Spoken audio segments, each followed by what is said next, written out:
Hello everyone, welcome to the Ichimoku.co daily analysis for the S&P 500 for the trading day ending Thursday, January 23rd, 2014.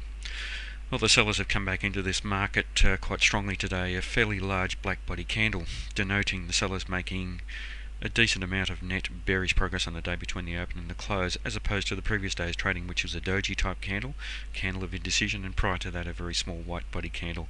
And the last time we saw a candle of this size, and it was a bigger candle, was about a week and a half, 2 weeks ago, when the market traded down to the support area at 1813. Now, even though we have this black body candle and the sellers are in the ascendancy here, we did see them lose some commitment down around the area around 1820, and that was basically where this very large black body candle sold off to and was failed to close beyond. So moving forward, that will be an area of support for this market, and potentially down around the 1813 level. Below there we have the Kijun-sen trading at 1809, so some solid support below where the market's trading. Now, interestingly, there was some decent price rejection as evidenced by the shadow on the bottom of this candle, and even though the sellers were quite strong in net terms, giving us a fairly large black body, they did lose some commitment as they tested down around that level, and they did close with control, but it was only fairly weak control.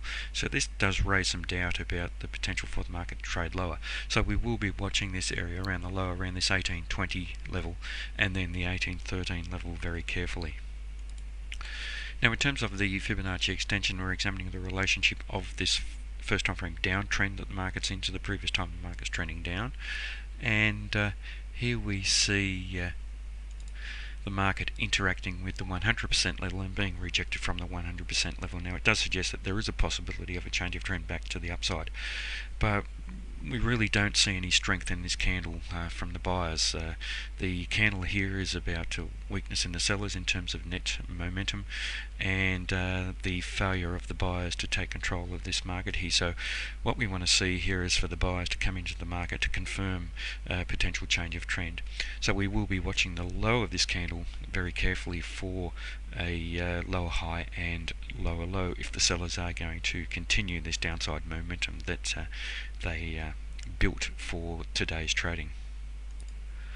In terms of the Fibonacci retracement of the prior uptrend, here we've seen the market rejected from the 78.6% level and closing just at the 61.8% level. So that may be significant that the market has failed to close in a bearish manner down below that 61.8% level.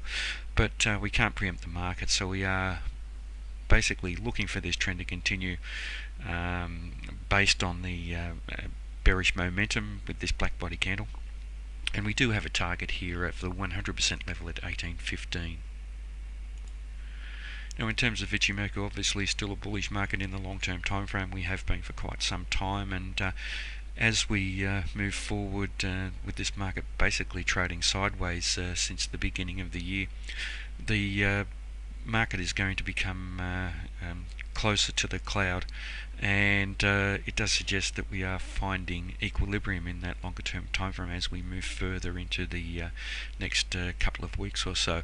So that's not necessarily a bad thing for this market. The thing to watch for, however, is that if we don't see this market trade down through the cloud over the next week or two, by the time we end up trading through to the middle of February, we will have a fairly thin part of the cloud, and that may give the market a greater chance of trading to the downside through that cloud and giving us a bearish market in the longer term time frame. But if we look at this market in a larger term context, we are trending up in a series of higher peaks and higher troughs. Here we have the market moving sideways, congesting, and that's pretty much normal for markets in big picture terms. They trend, they congest, they have a bit of a break, and then they continue trending. So we will be looking for the market to break out to the upside. But really, what we need to do is react to this market at levels, and what we're looking for here at the moment is the low initially of this current candle at 1820. Then we're looking to the previous resistance and then support area at 1813, and then to the area around the Kijun-sen at 1809. They are the crucial levels moving forward, and if those levels can hold and the buyers come back into the market and build some momentum from here, we could see them challenge the major high at 1850. Now, as I said, don't preempt the market. The market could sell off and close through there, but what we're going to watch is if the market sells off through there in a bearish manner and closes down below there, and even possibly closes down below the 1800 level. So we need to react to the market and how the market behaves around these levels.